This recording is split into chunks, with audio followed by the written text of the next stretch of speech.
While he's doing that, we just have to remember that this is homeowner sensitive information, and obviously we can talk about it because it's a committee meeting, but keep it whatever, direct to the issues at hand. How's that?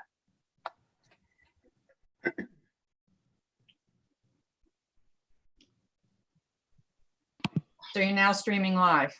Okay. Okay, so it is what? 6:03. We'll call the meeting to order. We have all five current members on the committee present. Tom, and Betsy is our liaison from the council. Now, Tom, you said you did invite the homeowner. Yes, and I see an attendee by the first name of Stacy, and that's in fact the first name of the homeowner. So Oh, I don't see it. you look to no, there's 9 participants, and there's 2 I have attendees. 7. Oh, yeah. Look at the other tab there, Marge. There's 7 panelists and 2 attendees.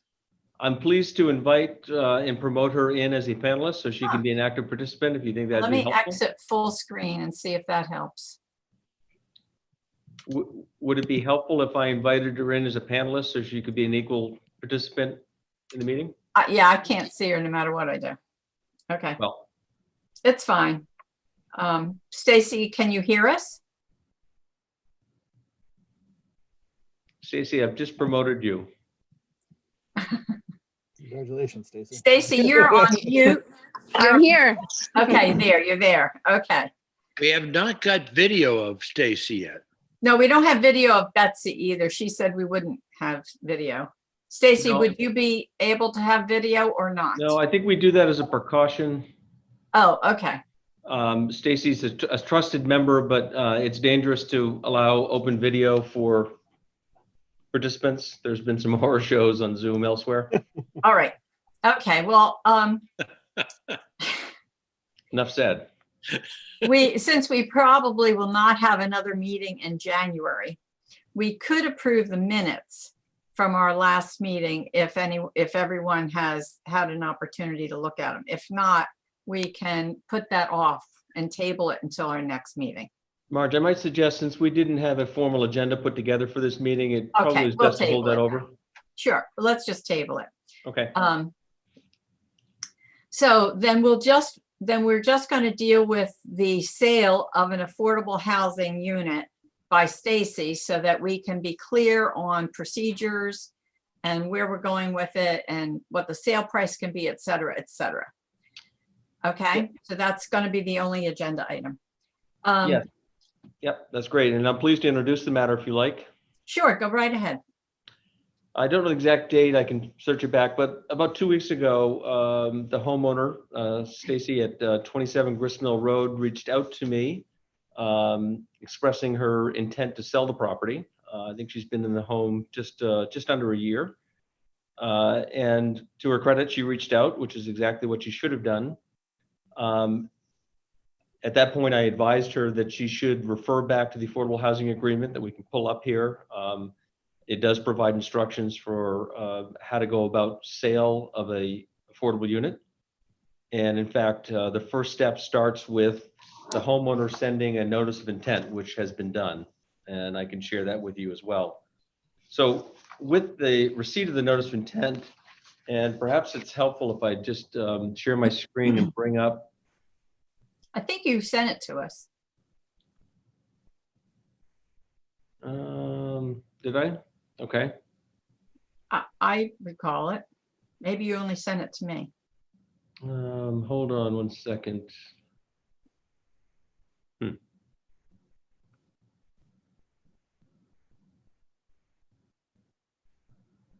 I got it, Marge. Did you get it? Yeah, I got that. All right, can you see that on the screen now? Yes. Yep. So this is actually the To warranty. the warranty deed. Yeah. So let me scroll through it. It's just how I have it organized here. Attached to this and recorded with the deed is this affordable housing agreement. And this is the same format and approach that we've used with all, I think there's 13 in total in the Downs project.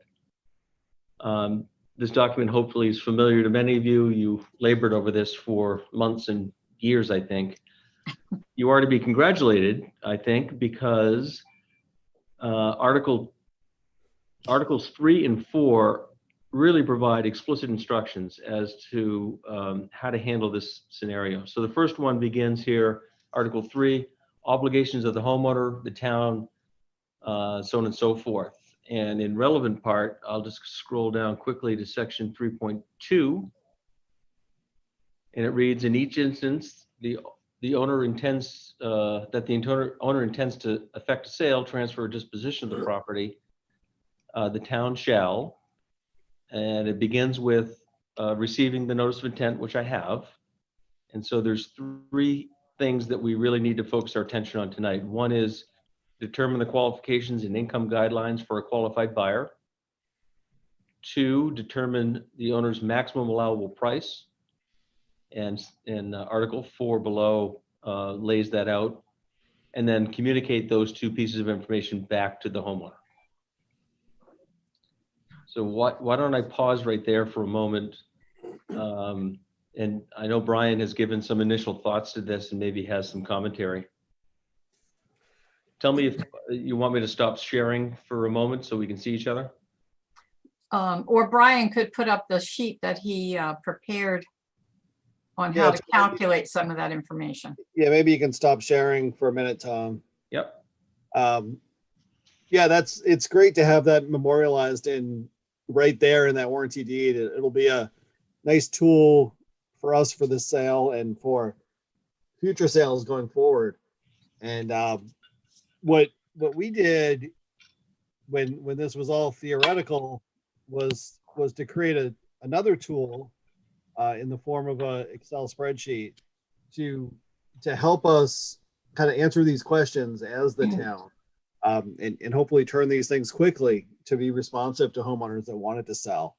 And so what I'm going to do just really quickly is open up a worksheet that we've been working on, and close a couple other worksheets here. That allows us to, each year step through the requirements of the ordinance and the requirements of the deed, to be able to, announce to a homeowner who wants to sell, one, what it will take to find a qualified buyer. And that's really gonna come back to what the maximum income of a qualified buyer will be. So Brian, is there something that you were going to share on the screen or? He's Yeah, looking Betsy, for I will in a minute, Betsy. Okay, Yeah. thank you. it. So, the ordinance provides, a certain source document that we'll look at to, each year update, and then we will use that as a tool to report back to the homeowner that wants to sell, what the maximum income is.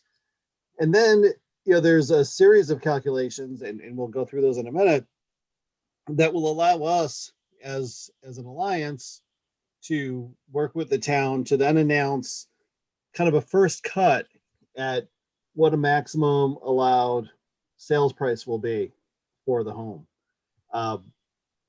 It's a bit of a, call it an iterative calculation. And what we do when we announce the maximum allowable sales price is make a series of assumptions. And, let me change my screen here a little bit. And Stacy, I think you worked with Tom a little bit because we were trying to answer this question to answer, help us nail down some of those assumptions. But in the ordinance, the thing that we're really focused on is controlling for the affordability of total housing costs. And, one of the components of total housing costs is, the mortgage that you pay on a home, which is a function of a bunch of things. But another is, things like cost of insurance, cost of any homeowners association fees, and cost of utilities for the home. And the ordinance provides, us to make reasonable assumptions about those cost of utilities. And so Stacy, Tom, I think reached out to you to use the actual history that we had for your home to make that estimate, which really is going to allow us to be a little bit more precise in estimating what the our first cut of what the maximum allowable housing price is. So let me share my screen here, or a portion of it, really quickly.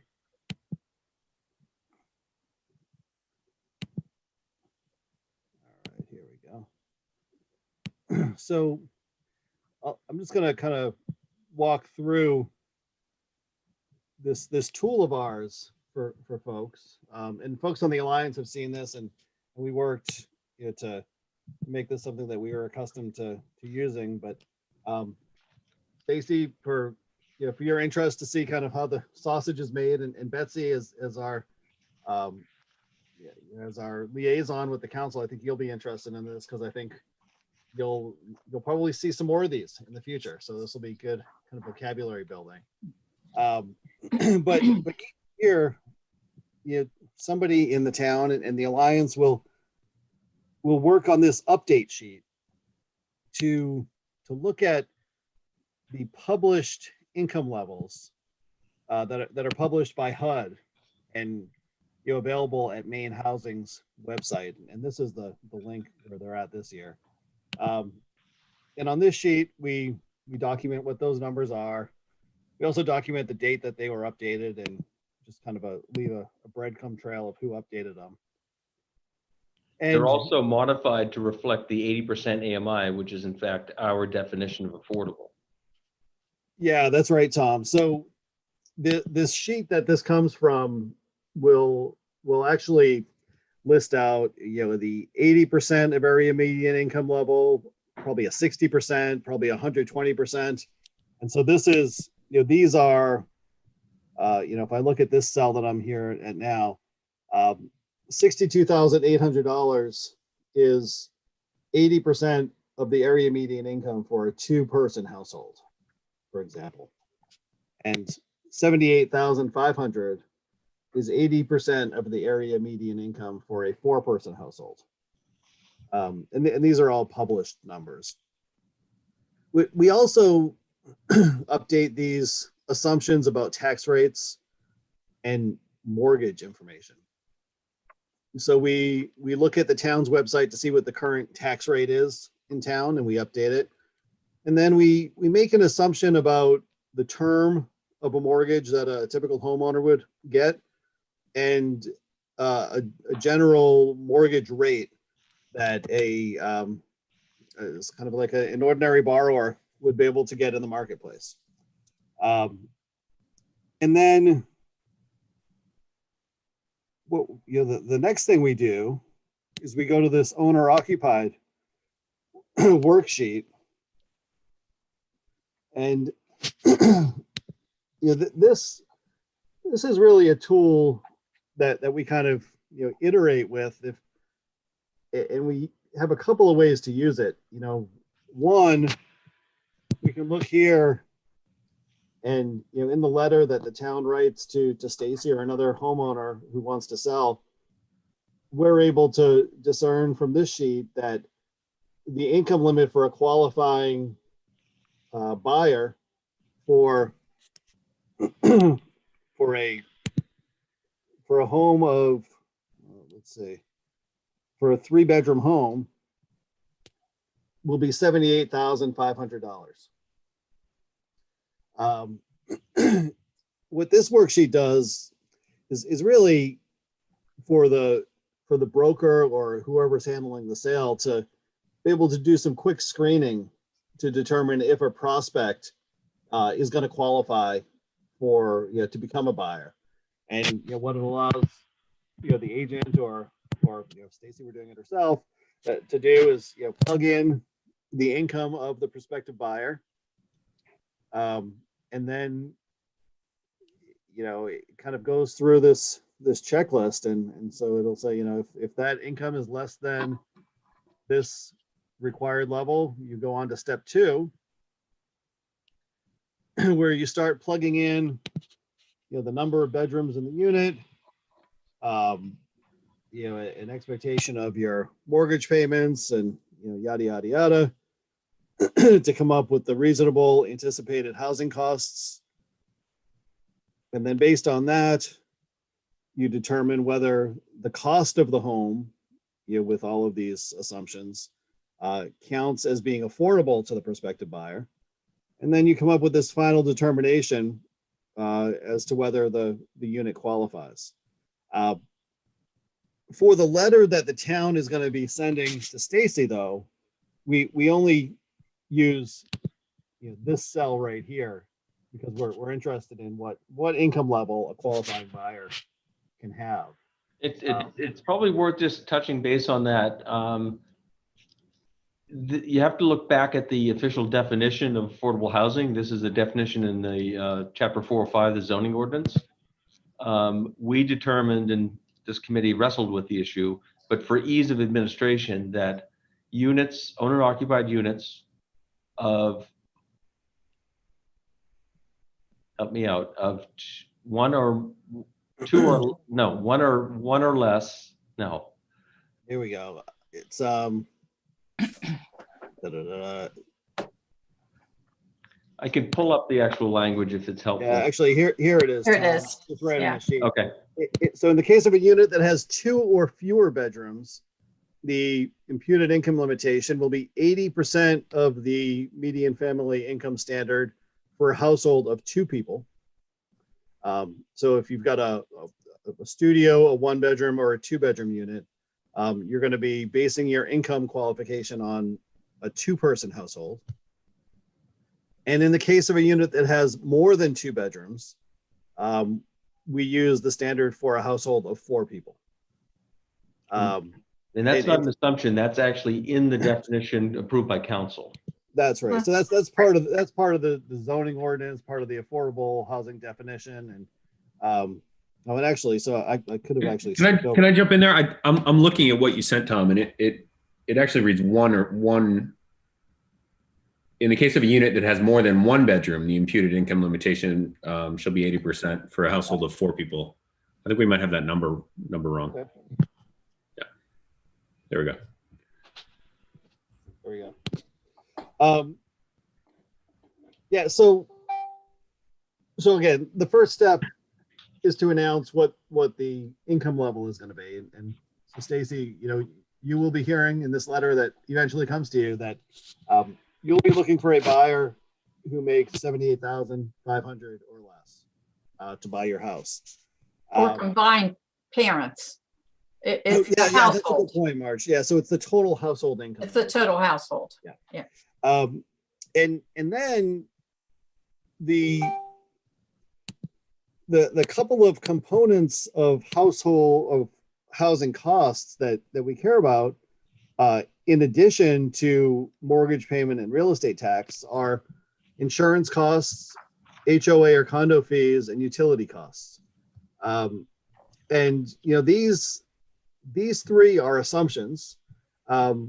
Fortunately, the house that's being sold exists, and it's got some operating history, and so, you know, we were able to learn that it actually has HOA fees of $50 a month, so we can plug that in. So it's an assumption based on reality. You have this assumption about insurance costs, which is in line with what insurance costs for this home now. And then we were able to, you know, to work with the homeowner to find what the typical annual utility costs were for, you know, electric, heating, and water, sewer at the property.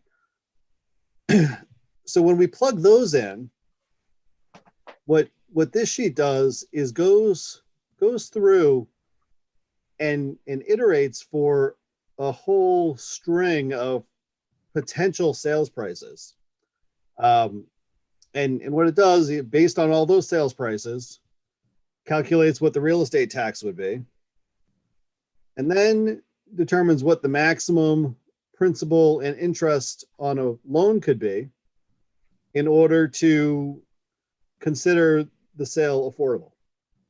So the idea being that the sum of your tax, your insurance, your condo fees, your utility costs, and your mortgage costs would be less than 30% of that maximum income. And if you go back up, Brian, they can see what this particular one maximum income, maximum is. Of 78. I'm going to point to the screen. That's going to help a lot of people. And here you can see the 23,550 is what I was looking at. and so and here when you take that mortgage payment, this formula here tells you how much of a mortgage can be supported based on these mortgage assumptions that we entered into that update sheet at the beginning of this conversation. Then finally, the last step in this analysis is to say, what's the difference between this mortgage that can be supported and this sales price that's reported in the first column? So,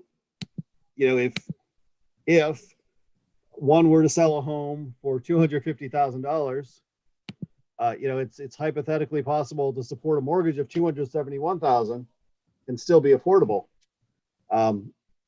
If you were to do that, you wouldn't need any down payment. You can support more mortgage than you have costs for. So what we see here is, in the case of this example, if the home were to sell for $275,000,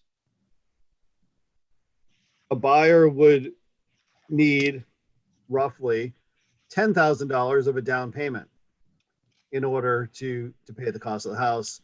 And over in this column, you can see that that's roughly a 4% down payment. And we can go all the way down to here to a $290,000 sales price. You'll see that would require a buyer to bring roughly $28,000 or $29,000 to the table as a down payment, which is about a 10% down payment. One of the things that I think we're going to discuss tonight is when we're announcing what this maximum sales price is going to be, you can see it's largely dependent, on this bunch of stuff, but it's also dependent on how much down payment we assume. And if we're talking about a home that is expected to be and is intended to be affordable to a family, and we're doing a great job of making sure that the monthly payments are affordable. Maybe I'll bias the conversation a little bit and just say that I think there's probably some consideration that we ought to have about expectations around how much down payment we ought to assume somebody is going to be bringing to the table. I think we had that discussion when we set up this sheet that most people, I think so too, Marge. And so, most people that could afford, that were looking for affordable housing would not have much to put down. So for example, if for some strange reason, we found a buyer who qualified income-wise, magically had $200,000 to put down as a down payment, and which would result in this monthly payment. I think we would all feel kind of funny about saying that home could sell for $490,000. Yeah. Right. So I think that's part of the conversation that we need to have. And anyway, so that's how this worksheet works. That's Stacey, that's a long description of how we make the sausage that goes into the letter that will eventually make its way to you. And I think, even in advance of us, coming up with the final answer, this is kind of giving you the range, I think, of, potential sales prices here. I'll mention one more thing that, and then kind of get into the conversation. The number that we talk about in this letter is kind of what I call the first cut. So it's the, hey, here's the number that we know works. And we know, is going to be, considered to be an acceptable sales price. If the potential buyer comes in with a 3% mortgage, what that's going to end up doing is lowering their mortgage payments, making their housing costs more affordable, and frankly, potentially creating a little bit more room in the sales price. And so there I think will be an opportunity to say, hey, I've got a buyer who makes this much or less. I'd like to sell the home to them for X dollars.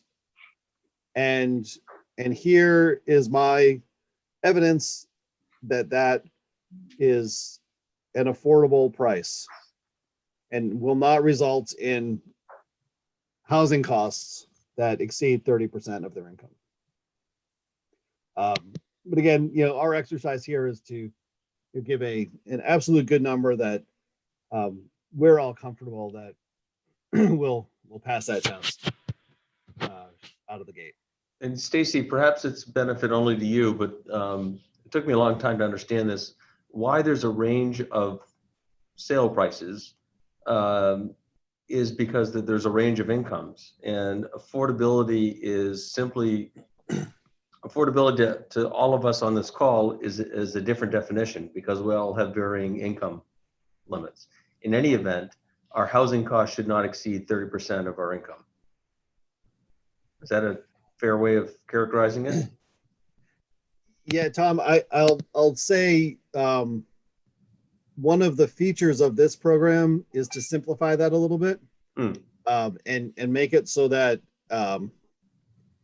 when Stacy or anybody is selling their home, they really don't need to care in a way exactly how much money somebody makes, or they'll be indifferent between who they're selling to, as long as the person qualifies.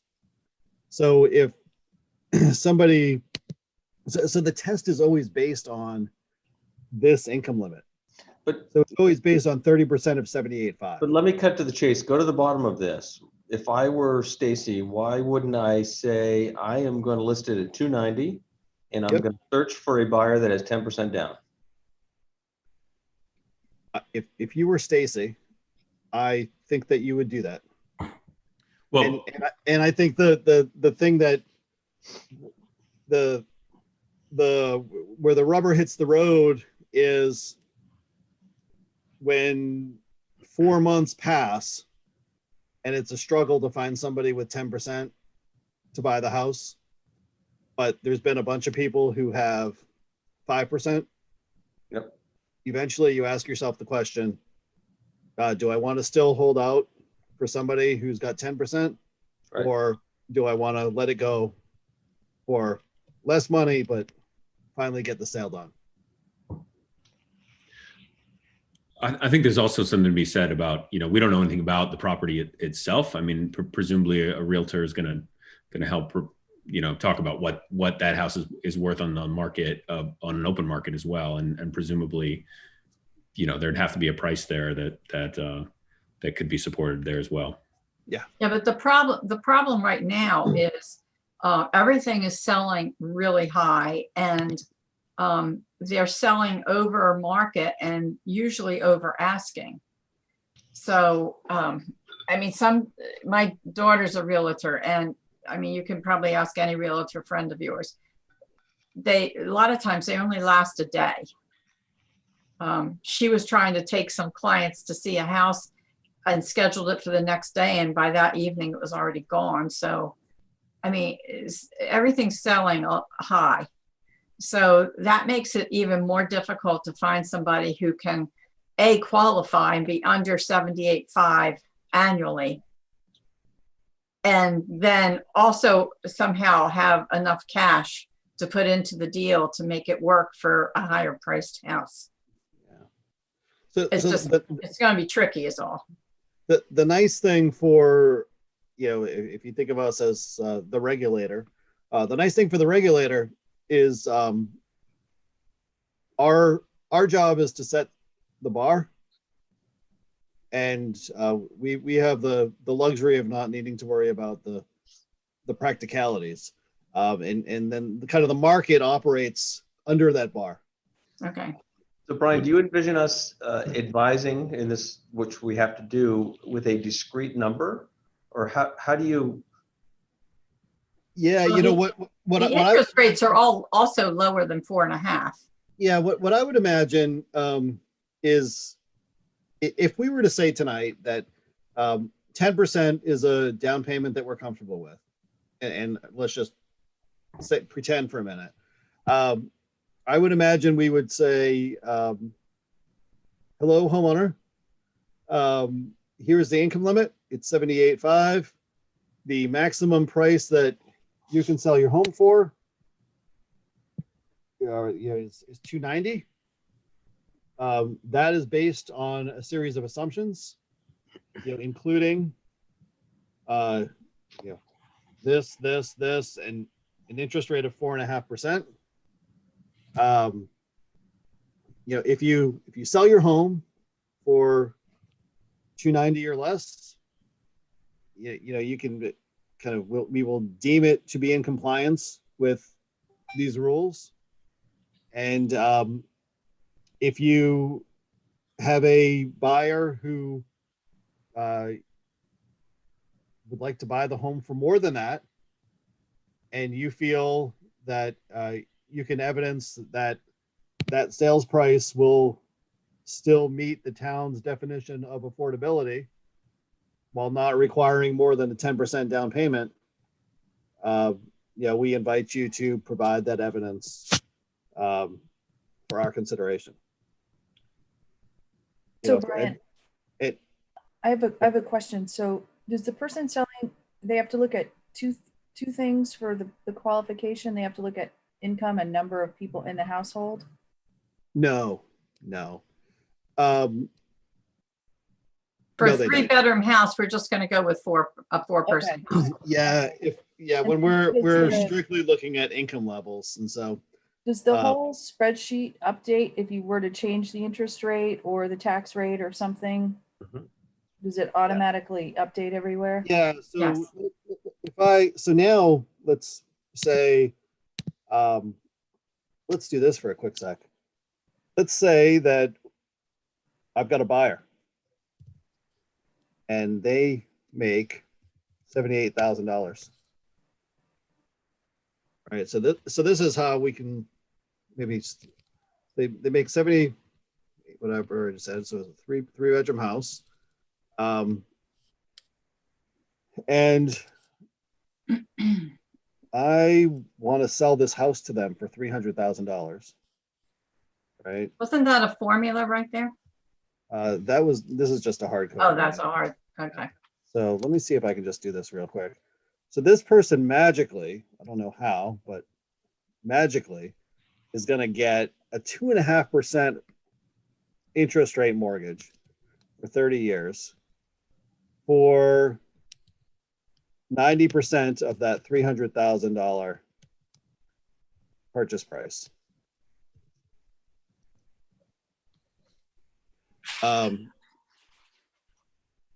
And so this formula is calculating their monthly mortgage payment. And this is for a $300,000 house. Insurance, we know from that earlier sheet, is going to be $500 a year.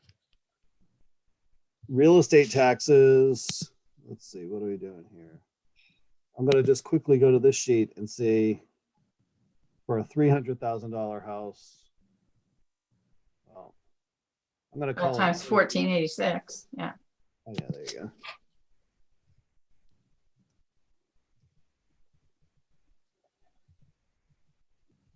So there's that. Stacy, what do we, is it $50 a month for condo fees or homeowner fees? Yes. So there's that. And then I'm gonna go here. 2250 for utilities, which is 2250 over 12. So there's our utility costs. So I just plugged in all of this stuff for a $300,000 sales price. And what we find, and this is all interest rate driven, is that results in total housing costs that meet the affordability test. Because they're less than a third. It's Because because they're- it's less than a third of the income. That's right. And the magic there is really the difference between the interest rate on this magic mortgage that this hypothetical buyer has and the 4.5% kind of safe harbor that we're assuming in our kind of safe number that we're publishing. Well- So what I would imagine is letter comes out to the homeowner. Maximum income is 78.5. Our guidance on sales price is 290. Go for it. Then Stacy comes back and says, I've got somebody, I want to sell it to him for 300. I filled out the worksheet and I think that this ought to count. And then we review it and conclude the same thing. Brian, did we ever talk about possibly working with the realtor when they go to qualify somebody? Yeah. Yes. That's how it So, happened the first time through. yeah, Really? okay, that's what I thought my memory served, but I wasn't sure. In So- fact, And Marge, I'll just point out, I just for kind of giggles and illustration, when I take that same $300,000 and make this a 4.5% mortgage, Then they're over. then you're right. So so Brian, the way you described it though, you seem to be suggesting that we need to bless this before a purchase and sale agreement is consummated. Or it can be done with a contingency. Yeah, I would say people are going to jump on doing a purchase and sale with earnest money just to hold it. And usually there's say a 10-day window of due diligence, and we can do it after that, during that time. Yeah, Yeah. my advice to Stacy has been and will continue to be that she should get professional representation by a licensed broker or licensed Yeah. agent at least. Yeah. And Mhm. ideally someone that has experience, and that's what you're paying them for, is that this level of expertise, and not everyone has it. yeah, and Tom, I think if I were a selling homeowner or even if I were a buying homeowner for this property, before the sale took place, I wouldn't say insist, but I would be really, really interested in making sure that the facts of my case were blessed by the town. Right. With all due respect, this group knows more about this than certainly the average homeowner. And I expect in many cases, we're dealing with first-time home buyers. So that's daunting enough. And then you add this layer of complication.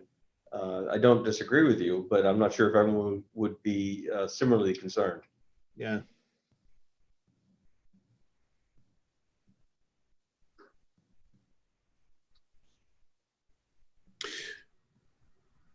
Is there something that we have that will be given to the buyer? I mean, is that part of this process, or should it be?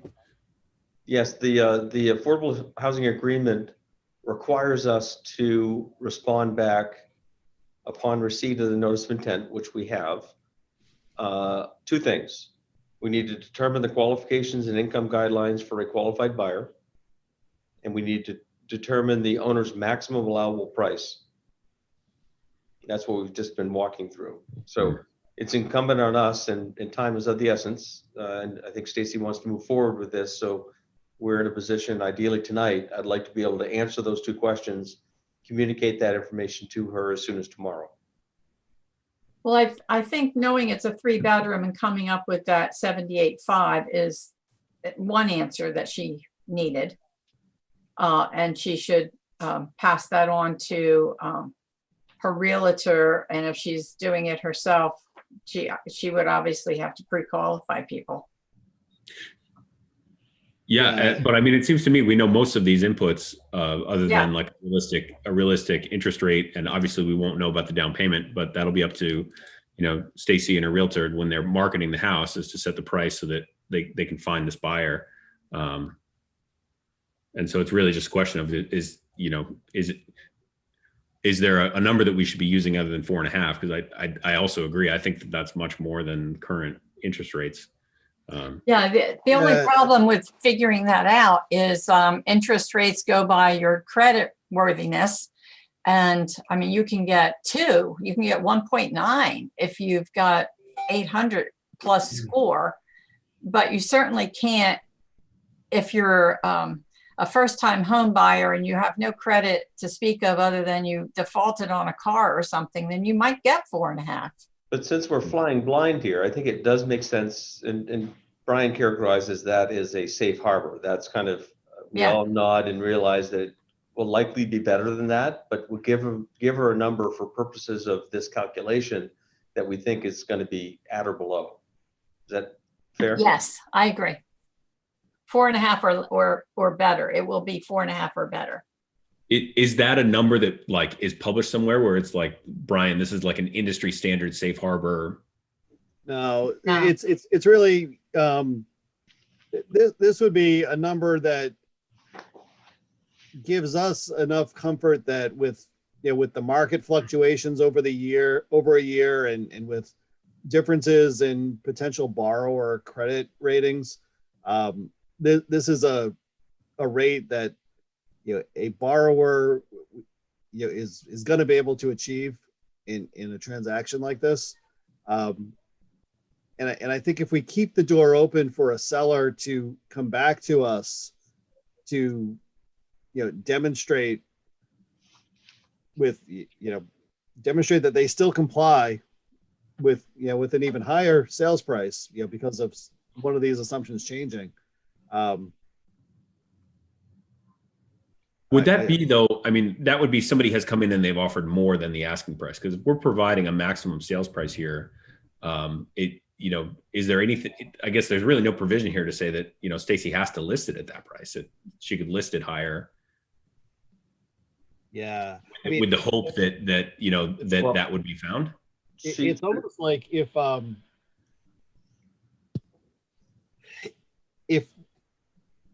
maximum sales price is the most useful thing that we could give because it's the thing that people care about, right? What's important to comply with the ordinance is maximum total housing costs. And Will, what's even more relevant in my mind is that the affordable housing agreement that we and the homeowner are party to requires that the house must be sold to a so-called qualified buyer, which we are defining here, within the first 180 days. If they're unable after good faith and best efforts to do so, to find a qualified buyer, it then opens the opportunity to market it to buyers at 120% of area median income. Is that up to 120%?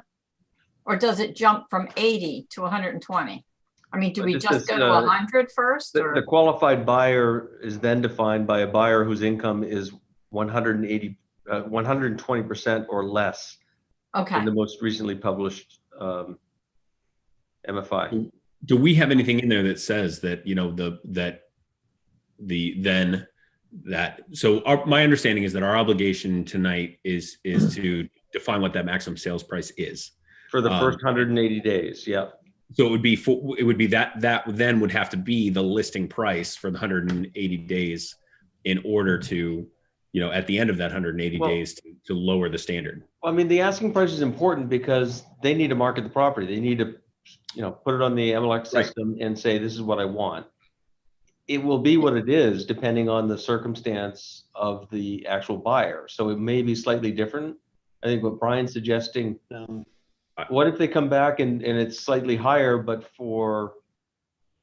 because of lower interest rate and higher down payment, they're able to qualify? Yeah, so I 100% understand. My question is, let's say we came back and we said maximum sale price is $280,000. Stacy and her realtor say we could get 400 grand for this house easy. And they listed at $400,000. 180 days go by. They haven't found a buyer that has come forward with an offer that makes less than 78.5. Are they now allowed to expand their buyer pool to 120% of AMI? I would say they haven't followed the rules if they listed it at 400. Is that good faith and best efforts? That's the language, that's the requirement on her. But the requirement is that we give a price. So if you totally ignore that and go over 100,000 more, is that good faith? Well, Yeah, let's say 20,000 more. Like I guess I was.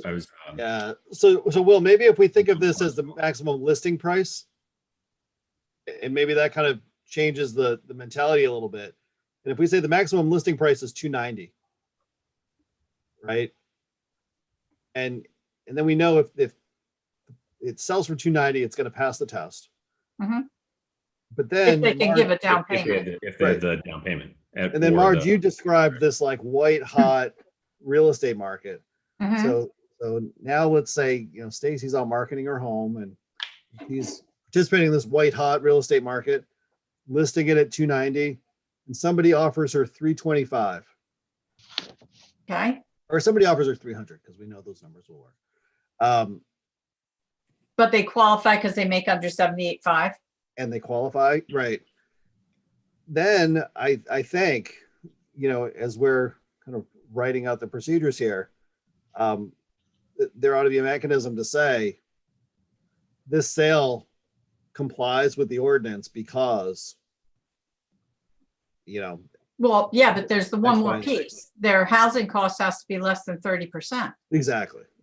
So if they make under 78.5, she sells it for more than the 290, but they can do whatever hoops there are to jump through that they're like either down payment, better interest rate, something that they still have less than 30% or less in housing costs, then yeah, they qualify.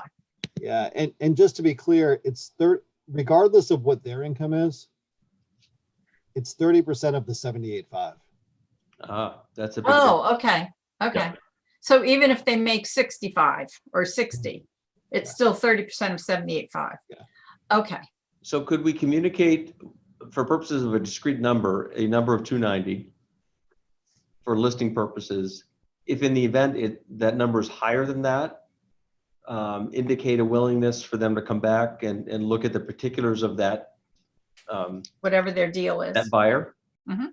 And a willingness to deem that as a qualified buyer, given, the specific knowledge of those circumstances. Yeah, and if the buyer has been pre-qualified by the bank, because you almost have to be because the houses are going so fast. If the buyer's pre-qualified, then we already know what the buyer's interest rate's going to be, and it'd be easy to plug it in and just check out the numbers. So, I mean, Can I I guess ask a my concern is. question? Oh, go ahead, please. so you guys, I'm sorry, Will. So you guys are working through this, which is great because it sounds like it's sort of one of the first ones that now we had the whole program and now the sales are starting to happen. So you got to walk through how do you keep it affordable over the long term, right? Right. So if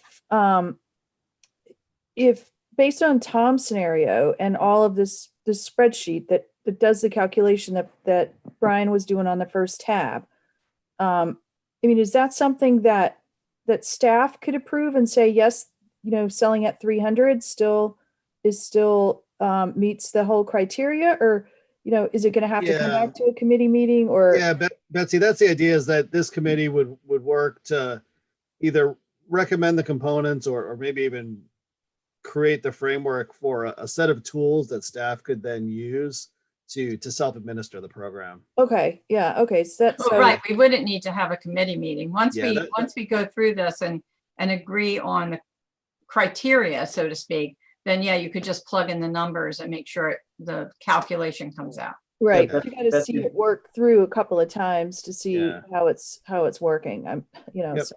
Yeah, Okay, Betsy, great. I think Thanks. you already have an appreciation for this expertise that this committee has. and- Yes, but and- yes. And I selfishly am going to rely on that at least this first time through. So, but the intent is to come up with a system that we can repeat as these requests come forward, which I expect will be fairly continuous. Okay. I think So- I'd like to have a conversation if we could just kind of about the down payment percentage and do we want to set a kind of a precedent there with what we're saying is valid? Because I think my concern is more about the spirit of the ordinance, which is about, providing for sustainable, affordable housing in the town, rather than, trying to maximize the homeowner's profit. Well, I don't think 10% is the unreasonable. only thing I Right. thought about with that down payment is most people looking for affordable housing won't have a lot of down payment. But say they have a mother-in-law that says, don't worry, I'm going to give you 30,000 for a down payment. You go find the house that you can afford. Right. And I We want don't to take know all the individual- circumstances, Right. I want to take the individual circumstances out of it and just say like, hey, what when we think about the person that this ordinance or the household that this ordinance is intended to protect, it's not the person who's going to get a windfall from their mother-in-law. I think it's the working family that's Yeah. living, family of four Typically, that's yeah. earning $78,000 a year, and how reasonable do we expect that they could have saved up, $30,000? Unlikely, I would say. Yeah, and Will, I think one of the things that there's a couple of ways that we can kind of get to that conversation, and one of them's comfortable and one of them's uncomfortable. The uncomfortable conversation, which I don't think we need to get to, is this conversation about who's entitled to earn money and who's entitled to have wealth windfalls, and are people who have circumstances that qualify them for affordable housing less entitled than other people to get lucky with profits on houses? But the other conversation, though, is this program is built with the resources of the town and certain set-asides that we've created, and do we want the resources of the town to go disproportionately to anybody? And I think there's a general feeling that we don't, and because of that, we do want to protect against windfalls from anybody. And I'm not saying protect against windfall. I'm saying like, listen, if we have a qualified buyer and their mother-in-law is giving them $30,000, God bless them. It's more that I don't want our price to the maximum price that we set to like require them to have that benevolent, wealthy, family member. Yeah. So you would advocate for, if you look I further just down- want to have that conversation around like what an appropriate down payment is. And I apologize for interrupting, Tom. No. Yeah. So to that end, I think it's a great conversation. So Brian, can you scroll down? So Yeah, I would think most people won't even have the 4%. Yeah. I would say if we got people that have 1%, that 3763, that 3,763, I would say they are going to be 0 or somewhere in that market. So I'm of the opinion that like one of the if you're going to own a home, you need to have to have the discipline to have lived on a budget and be able to save some amount of money. And so I don't think it's reasonable to say like it has to be a 0% or even, I'd be comfortable at a 5% range. I think around there. I guess I get uncomfortable when I look at the number that 10% is, and I think about how many years a family of four earning $78,000 a year would have to save to come up with it. The other thing is even if they've saved, $10,000, $15,000. You're assuming that, or maybe there is an assumption there that they also have enough for closing costs, and they also have enough to do whatever renovations they want to do when they move in. So, I mean, they may have a little cash on hand, but there may be other targeted things for that money.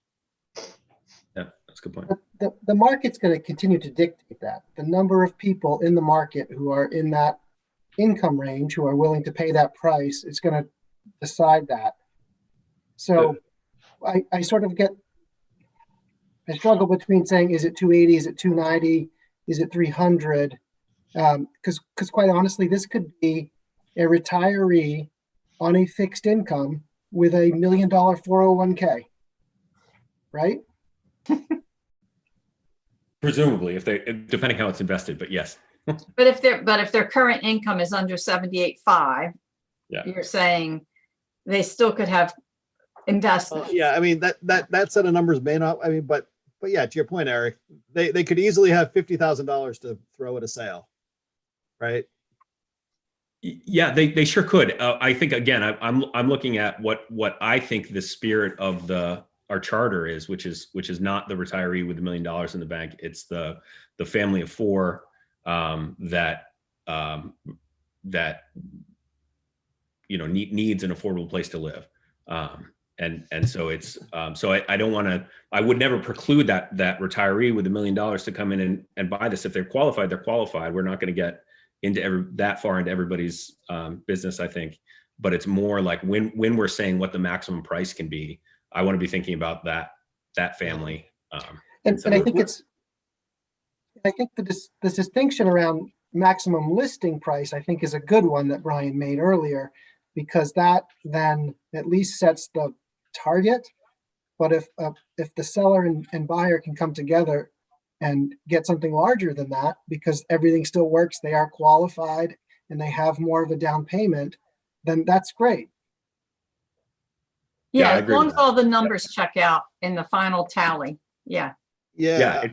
It's that maximum listing price. I think that's the right way to say about it. But I don't. What I'm saying is I'm really uncomfortable with the numbers, that the last couple numbers on this sheet, because of the down payment that's expected as a result of that, to be the maximum listing price. Now, it may very well be that is the ultimate sale price, because if the market's so hot, people are offering over list.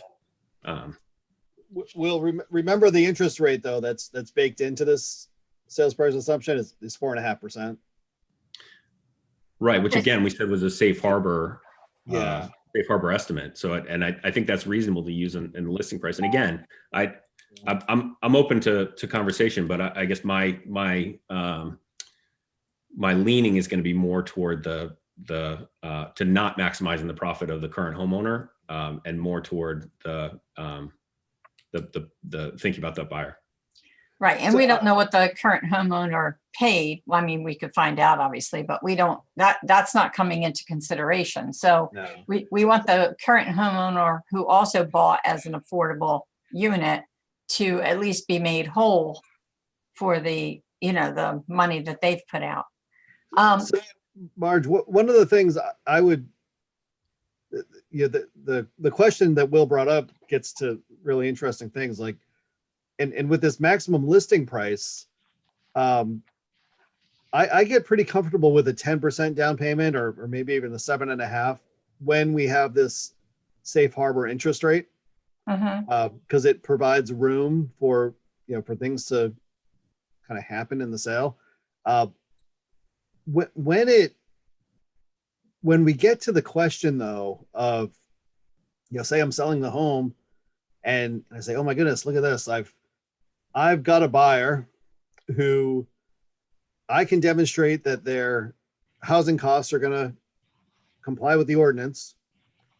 And I'm selling the home for $500,000 because they've got one of these accounts that Eric was talking about earlier. I want one of those. Yeah. I think it is important for us to have some policy around that says that only 10% of the purchase price will be counted, or only some percent of the purchase price will be counted as the down payment.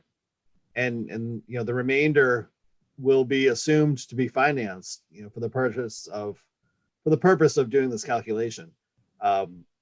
Because otherwise we do run the risk of the artificial inflation of the price. Yeah, but again, I think that there are only a couple inputs here. One was the interest rate, which we said we have a safe harbor number, which we need to figure out, like, in perpetuity, how we're going to be able to have the town determine what that is. And then the other one is the down payment percentage. Yeah, And then otherwise, it's just like, we can just read it off the spreadsheet from there.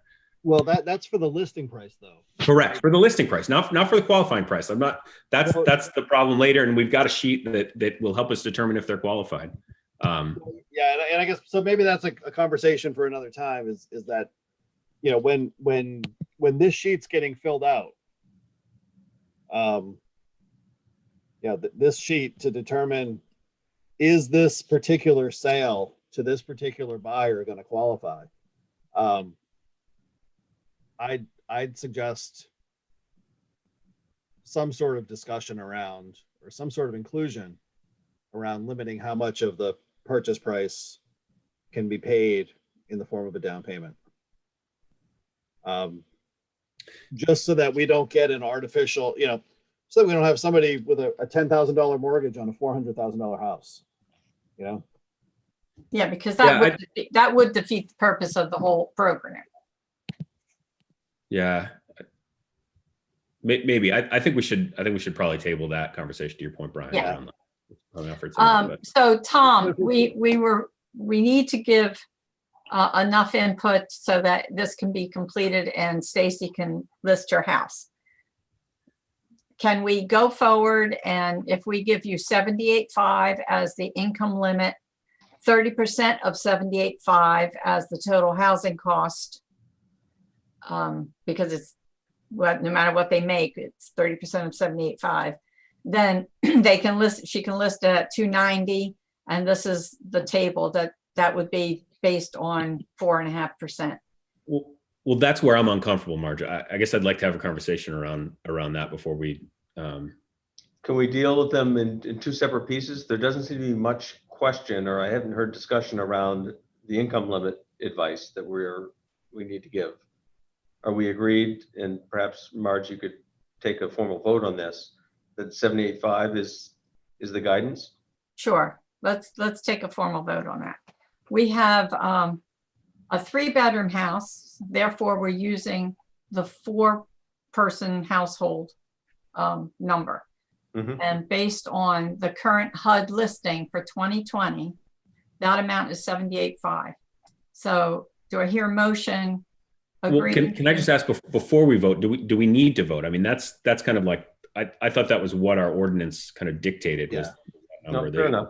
Well, let's AMI. just confirm it then. Okay. Let me hear, is there anybody who has I'd any like more to- I'd like discussion to on the ma- I'd like to 78.5? make a motion to affirm that interpretation of the data and procedures of the ordinance. Okay, I'll second that. okay. Everybody in favor, raise your hand. I think we do roll call vote if you might, please. All right, let's do roll call. Oh, we got a whole button to raise hands. Oh man. All right. All right, I saw everybody's hands. All right, let's everybody find your button to raise your hand. I don't have a button. I don't see it. I don't have a button. All right. It's just me then. That's fine. Okay, I Will, apologize. how do you vote, Will? I vote aye. Bill, Aye. Brian, I vote in the affirmative, Marge. Eric, In favor, and I would appreciate if Brian could repeat what he said so I can get it in the minutes correctly. okay, and I vote in favor as well, so it's unanimous. Brian, please repeat it for Eric. Eric, I'll write it into the chat so that you Okay, can have it. thank you. Yeah. Okay, so 78.5, the way we've calculated it based on the size of the house, et cetera, is approved. So Stacy has one of those numbers and Tom has that number. Second number we needed was maximum listing price, correct? Well, the terminology in the affordable housing agreement is a maximum allowable price. And I don't want to be too precise, but I appreciate the distinction between maximum Listing and allowable allowable. price and listing price, because those very well may not be the same numbers. Okay. Well, the allowable price would vary depending on the person's credit worthiness. Because if they have an excellent credit rating and they can get a really, really good interest rate, then she could sell the house for more money to that person because they'd still come, say we want a 0 down payment. Let's not even say we want any down payment. The house could still go for more than what our current spreadsheet says if the interest rate was less than 4.5. Right, Brian? Right. That's the 100% calculations. So that makes it difficult to pick an allowable price. It does, and I think in the first instance, what will be most helpful to Stacy and her realtor is to know the sale price, the listing price rather. Mhm. So what is allowable defining? The allowable listing price, the allowable sales price, the allowable. See, I think allowable, whatever becomes allowable is what fits into that spreadsheet and makes that person still pay less than 30% or less in housing cost. So that becomes allowable. Yeah, right. But it's so circular that it doesn't do Stacy any is. good, right? Because won't know that number until you know who's buying it. Right, you And won't. which means they can't list it because they don't have a Yeah, buyer. so I think our discussions about the 290 is a good place to start, and then you pre-qualify people that they make under 78.5 and find out if they're pre-approved, what their interest rate is, and then you can find out if it all works. So can I ask a question? So, I mean, everyone's been online and seen the calculators that come up and say, this would be your monthly payment. It's basically what you guys have come up with. And it'll say, this is what your income would have to be in order to do that.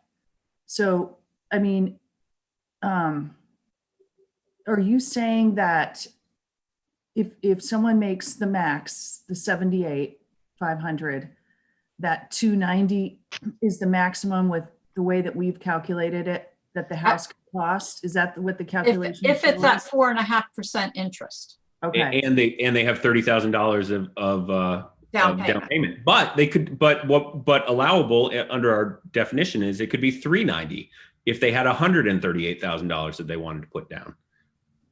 Is this Okay. So it's not. So it's more.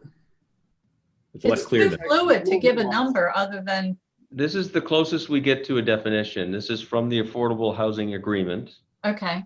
The It's on maximum the allowable screen. price for purposes of this agreement shall be determined in accordance with the definition of the owner-occupied affordable housing unit in the ordinance as of the month in which the owner submits notice of intent.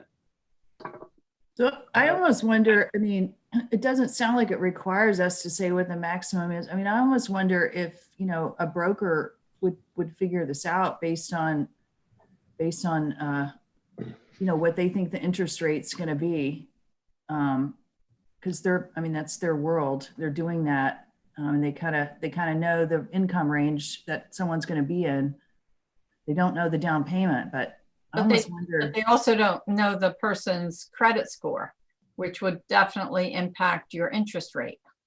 Yeah, and what we're really looking to do is set a bar that gives the guidance of what to sell for less than, and then it's still incumbent upon the transaction to comply with the ordinance.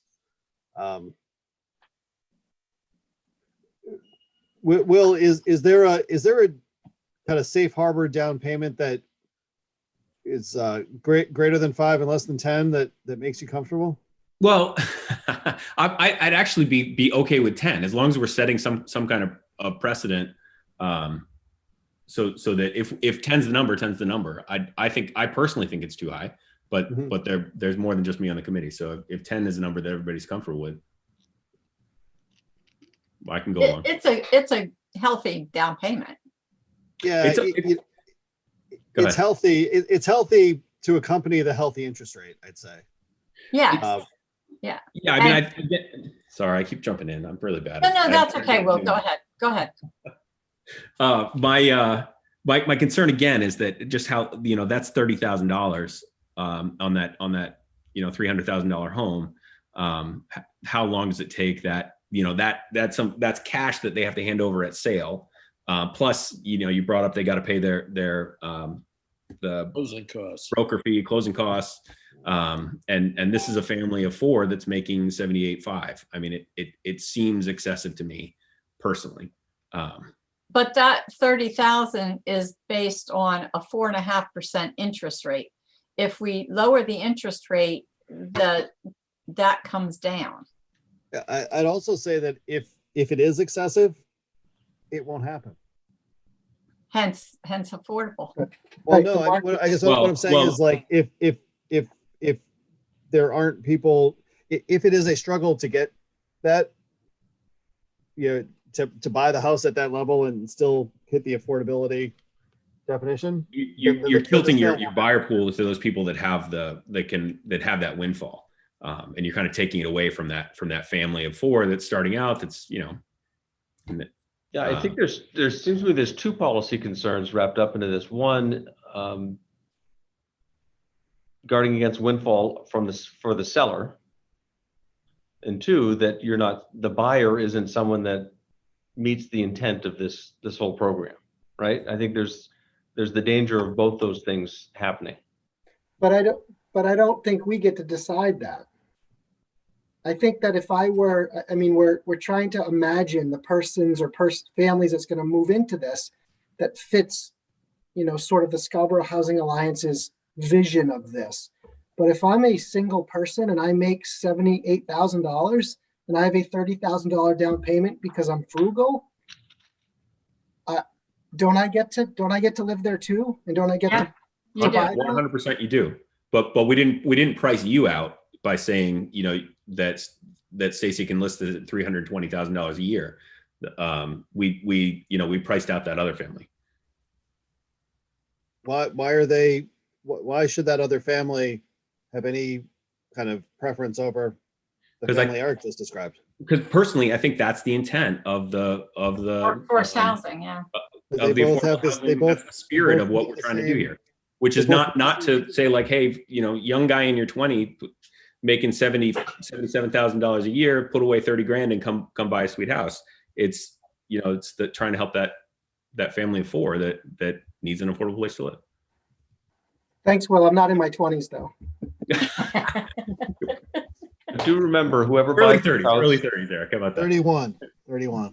do recall that whoever buys this house is going to be encumbered by the same sort of obligations when they go to sell this house. We'll be insisting on the same language. I think we can just, because we're using a safe harbor 4.5%, I think we can just use the 10% as a maximum, level of down payment, so that we're not saying somebody who has $1 million can come in and, put 50,000 down and make the price of the house go up. Because that would kick out people who need the affordability. Can someone help me understand what this language means in right here, this determination of maximum allowable price? I've read it 4 times. I don't know what it means, this language. Where's the definition of owner occupied affordable housing unit? Therein is my question. I don't know. Because it's referring to something that. Yeah, it's in the zoning ordinance. Okay. And I don't know the answer to this. I'm going to go back to what Marge just said.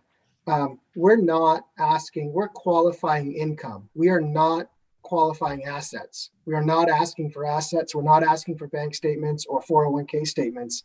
So that scenario is real. Okay. Right. And we're not precluding that from happening. It's just. Correct. If somebody has $1 million 401k and they take 4% each year and get 30,000 of Social Security, they get $70,000 of income a year.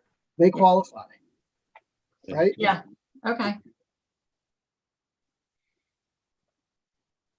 Now I know as you dig further into this, and we don't want to complicate it, but I know that for purposes of tax credit affordable housing, you actually do verify their assets and you do go that extra step. We've not chosen to do that here because it's complicated and it's difficult. Right, and we don't have a housing authority, so to speak. We have our alliance. And Tom and Jay and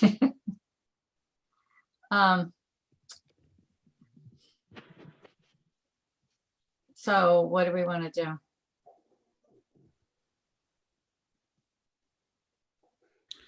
I mean, I generally feel good about the 290.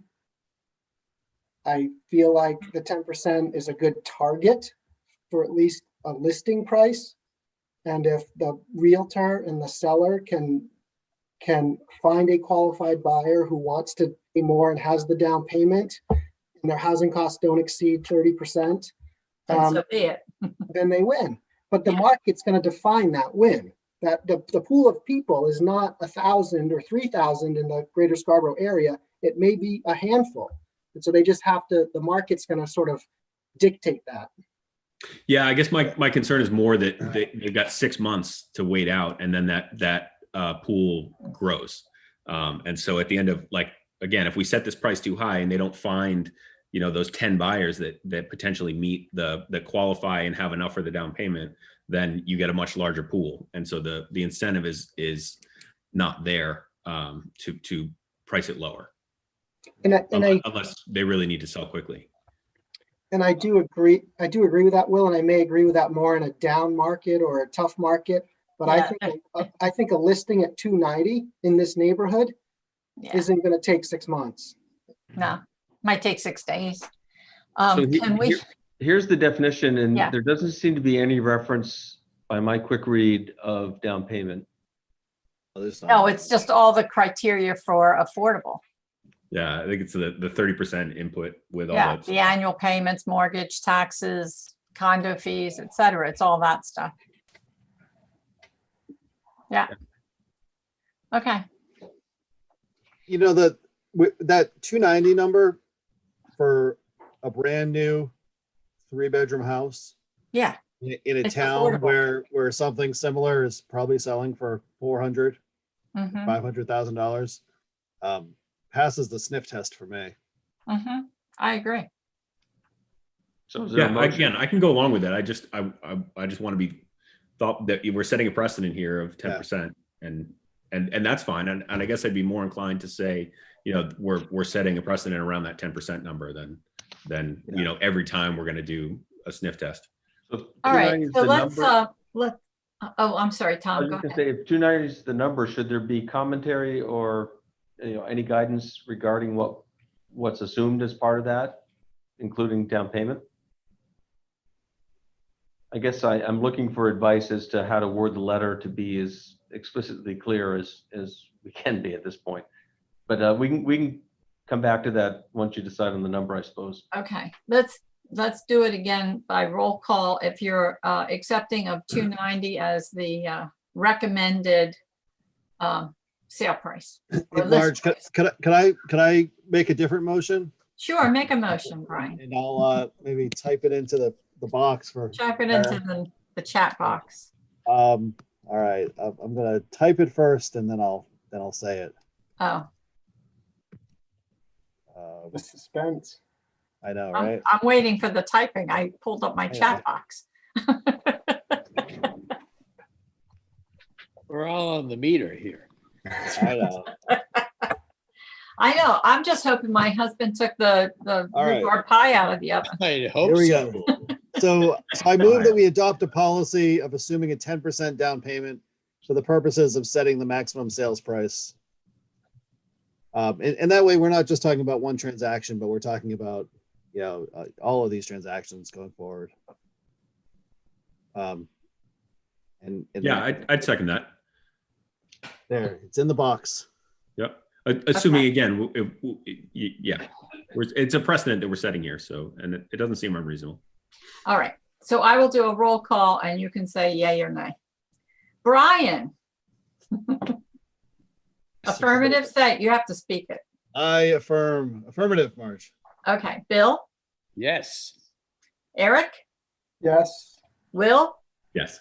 and myself, yes. Very, And so with that policy determination, 290 is the result, right? yes. Okay. Again, assuming the 4.5 It's with our safe harbor interest rate of Yep, 4.5. understood. which I also think at some point in the future we need to define how to derive because Yeah. the market changes. Well, but we don't have to talk about it. we might want to just work with a local bank to periodically update that. Someone Sure. who doesn't have reasonably good credit and wants to buy a house, what is, you know, I mean, there are benchmarks that you could use. I mean, Maine State Housing has a first-time home buyer program for which they have a set interest rate. do you have HUD any has- idea what that is right now? No, I honestly think it's somewhere near 4.5, but I don't know for sure. Okay, Yeah, I think all those are great options, but I don't know that we need to figure it out tonight. Just at some point. no, but we need to come up with Maybe a, put it on the agenda for next time. okay. So can I ask a question based on something Tom said? So, let's say, somebody is going to go for a conventional mortgage, and if they don't put 20% down, they're going to have to pay more because they're going to have to pay the insurance. PMI, yeah. Yeah, the PMI, which maybe is kind of baked in, maybe with looking at your safe harbor rate, the 4.5%. But let's say for some reason they can fall into the criteria by putting 20% down, not having to do that, but having a lower monthly payment or something, but they still fulfill all of the criteria. Are they going to be able to come back? It sounded like with a second, can Stacy come back or whoever? I don't need to keep using her name because it's going to be a lot of different people. Come back and say, hey, here's the deal that got worked out, and the calculation can be run and it can be accepted. Is that the way the process is going to work? As long as they meet all the criteria of the income level, the 30%, including the utilities, the total housing cost, et cetera. Okay. So even though you just voted, it was max 10%, if the deal To works give- out where it ended That's up- to give the owner so that they can come up, so we can come up Okay. with a price for them to list. Okay. All right. Thank you. Yeah. I'm just trying to follow it all. Yeah. So- It's, Perhaps in this letter, I should convey the fact, this gives them the ability to go to market. Convey the fact that we're available to review, the actual terms of the transaction and determine the qualifications once and for all at that time.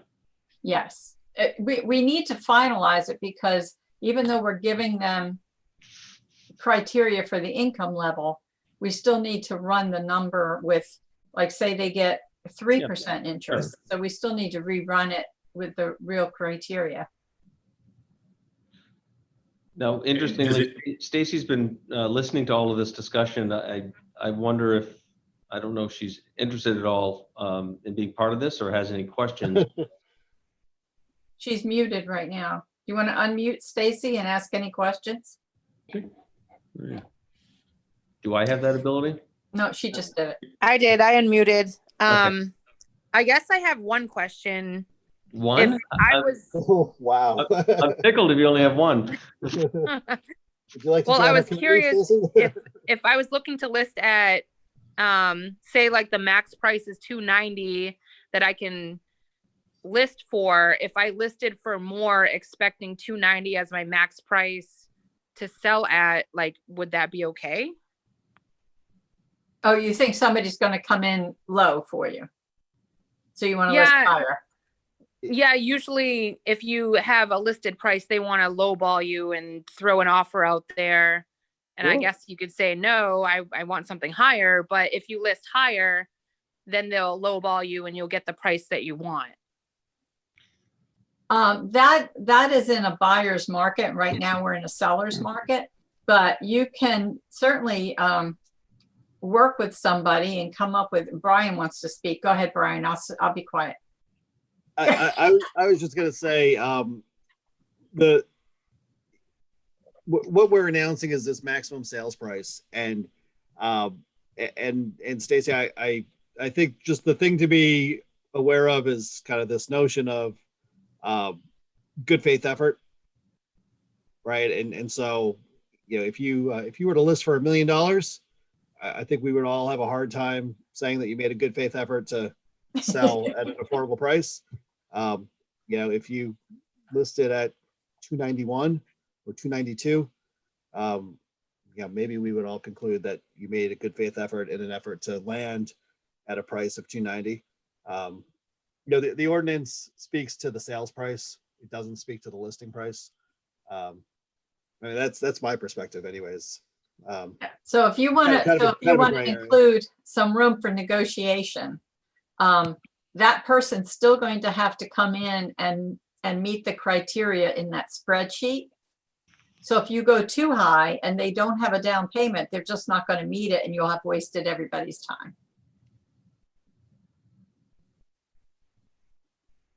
Understood. I think a realtor will be very helpful to you to, one, understand these requirements, but also have a sense of what the market will demand.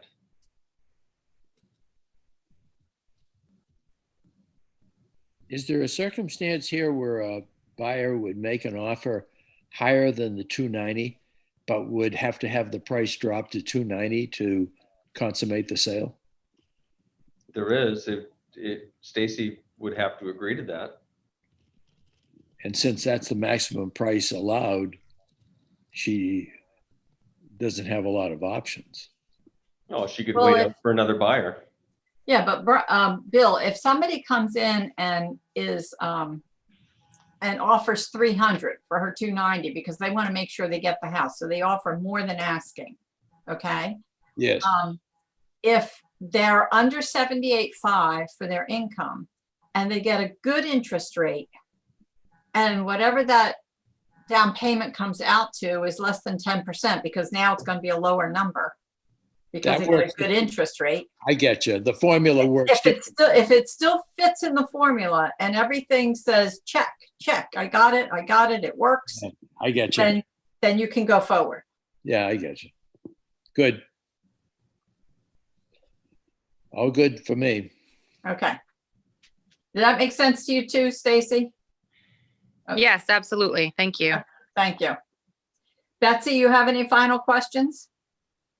No, thank you. Okay. I think that concludes our meeting tonight. Tom, do you have everything you need? I do. I would encourage you to maybe just have a quick conversation around your next agenda so we could have that understood. Yes, we can do that. Sure. I do notice we do have one attendee, Phil LaRue. Phil, I believe, has been offered up and will be appointed to this committee, but it's subject to council confirmation next week. So I suspect Okay. he's And just what here. about Michaela Sargent? You I'm think she's not on aware- it for next week too? There's 40 odd appointments. I just don't Oh, recall all whether right. she's one of I them. can contact her and find out. I haven't ever met her.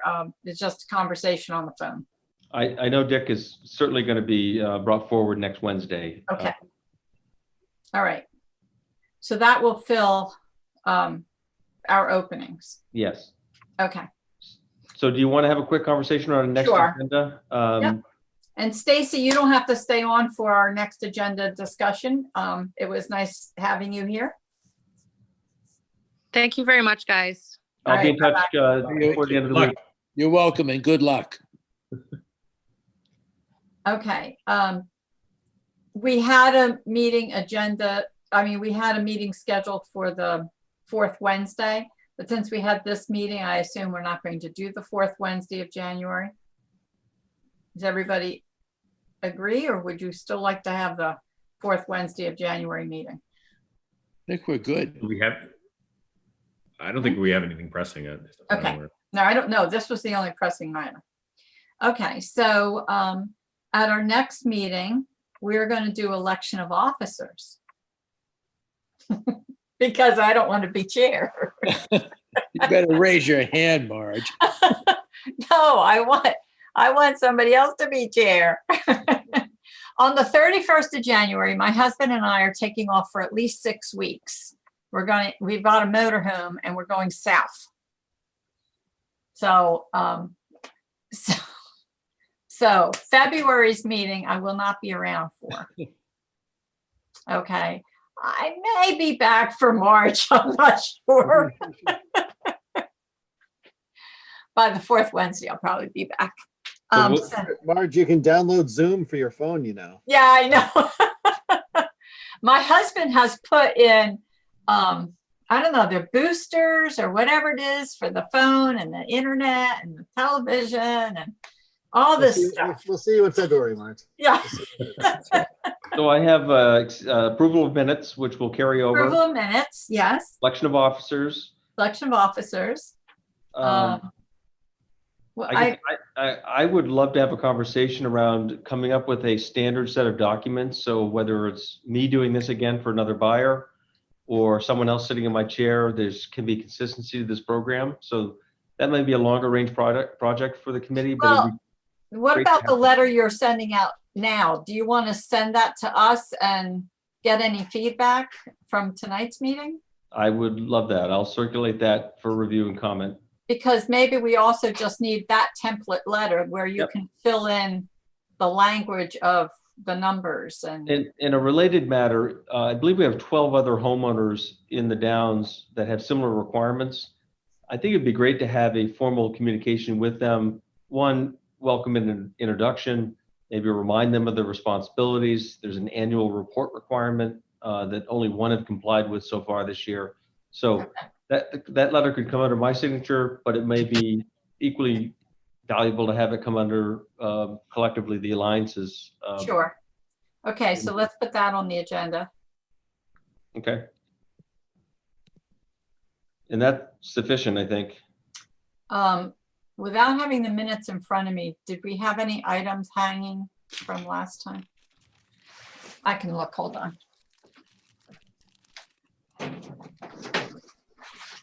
And Marge, you realize it's dangerous having election of officers at a meeting that you're not going to be at? Yes, but I've made my wishes known. Exactly. That doesn't always matter. Uh, Incidentally, I did promote Mr. LaRue as a panelist if he wants to. I see his box, no picture, but I see that he's there. Brief conversation, local preferences. Oh, we did talk about the alliance having relationships with different town councilors. So let's put that on the agenda. Remember that discussion? Do And we then, want to talk about that interest rate discussion as well? Oh yeah, let's have the interest rate discussion. You've got a pretty meaty agenda. Let's All right, start. that's enough. And Tom, will you keep us updated on the fund balance? On what's in the balance, not the fund balance, you Yeah. know, Yeah, I the do. alliance fund, funds available. Yeah, I don't believe there's been any movement. The last disbursement was toward the South Portland Jocelyn Place, South Portland Right, Housing. and then we were supposed to get some money from Piper Piper Shores. Shores. Yeah, that's payable upon building permits and Oh, okay. work will commence this spring. So it's forthcoming. We just don't have it yet. Oh, okay, that's fine. All right, so nothing updated there. Yeah. And who's gonna run the February meeting? Will, Brian, one of you? Will or Brian? Brian, Will? Neither of you are on mute. Somebody No, answered. I'd be happy to. I'd be happy to.